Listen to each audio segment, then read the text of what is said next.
Hey, beautiful souls. Today I am so excited to share with you this quick talk. Three big sneaky ways self-doubt may be on your mind more than you realize. I am Joyful Medium Joy Giovanni. I help people step out of overwhelm and into love through one-on-one private mediumship readings and intuitive readings, as well as mentorship. We have a free live workshop coming up on June 6, 2022, live in the Joy's Soul Spa Facebook community. So head on over to my website, joyfulmedium.com. If you are not already on my VIP Insiders list, you're going to want to be on there so you can get access to this free live workshop coming up on June 6th. It's 5 days and it is going to teach you how to ignite your intuition in just 5 days. Okay, so let's get to our talk today. Three big sneaky ways self-doubt may be on your mind more than you realize, plus a message from my guides on self-doubt that will blow your mind. It's something that I have never thought of. Did you know that self-doubt is the number one thing that blocks your ability to receive and trust your intuition? So that's why we're talking about self-doubt. It really is the number one thing that I hear from clients and students about why they feel like they're not receiving intuition, trusting intuition, self-doubt, and it can be so sneaky. So let's get into this. As humans, of course, we all experience some degree of self-doubt at different times, but these sneaky ways self-doubt creeps into your experience might be totally off your radar. So way number one is comparison. Now, you may have heard the famous Theodore Roosevelt quote, "Comparison is the thief of joy." So here are some ways you may be comparing yourself and infusing yourself with self-doubt. Do you compare yourself or your life to others while glancing at social media, maybe when at work or in your casual day-to-day experience? Let's look at social, but in the back of your mind, just be thinking about other areas that we just mentioned that you might also be using comparison kind of unconsciously or semi-consciously as well. We all know that social media is a great way to keep up with those you care about, but are you comparing yourself as you scroll? Maybe it's comparing physical appearance. Maybe it's comparing something that someone else has that you can see in their social, something like a family or a partner or even a new kitchen, for example. Even feeling superior or inferior about someone else's gifts or strengths, we can see.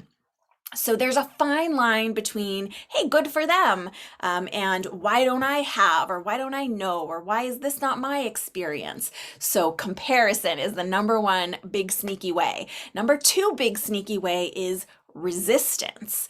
Where are you in resistance to doing things that are healthy and in alignment with your own goals? So this is not just, things that you should do. It's things that directly move you towards a goal that you might have for your own life. Are you finding it hard to get up that extra 15 minutes early to meditate, for example? Or do you find yourself resisting doing things like moving your body and moving your energy when that's one of your goals? Do you say you want to develop healthy habits and then you're resisting the specific action steps needed to make them happen in the world? Of course, it's common to have some pushback when we're getting used to a new habit or creating a new routine, but resistance, especially when it's around something that serves a larger goal that you do say that you want or that you do actually want, hopefully, it's a good indicator that self-doubt is riding shotgun. So if there's something that you say you want to achieve or a goal that you have in your life, or maybe it's a health and wellness type goal or an intuition goal, when you're resisting the action steps to actually make that start happening as a reality for you and moving you closer towards your goal, that is a really good indicator that self-doubt is in your ear. Okay, so number three, really sneaky big way that self-doubt may be on your mind more than you realize is distraction. Studies show that the average human attention span is about 8 seconds. Okay, that's 1 second shorter than a goldfish and really very short, 8 seconds. So on top of that, we're in a time where distractions are easier to find than ever before. I think we can all agree with that. But here's the question to ask yourself. When you're being distracted, are you focusing on something that is affirming you externally? External validation is often what we call that. So, according to an article by a Harvard University researcher named Trevor Hayes, dopamine is a chemical produced by our brains that plays a starring role in motivating behavior. He quoted, I'm going to say this name totally wrong, so apologies to this person in advance. He quoted Chamath Palihapitiya. Sorry about that. I have a tough name too.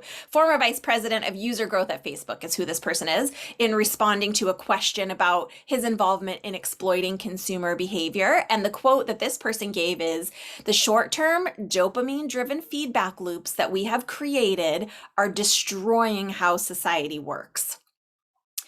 It's not a far stretch at all then for us to try to understand how your own self-doubt, can use distraction to give you these bursts of dopamine, right? You're distracted to, let's just use social media as an example before, distracted to social, getting these bursts of external validation, of external affirmation, these dopamine bursts in your mind. And so we can see how your own self-doubt might use distraction to give these bursts of dopamine as easy external validation rather than doing the work of questioning the self-doubt in the first place. So distraction is a sneaky saboteur that self-doubt uses that you might not even realize. Okay, so those are the three big sneaky ways that I want you just to take some time and think about.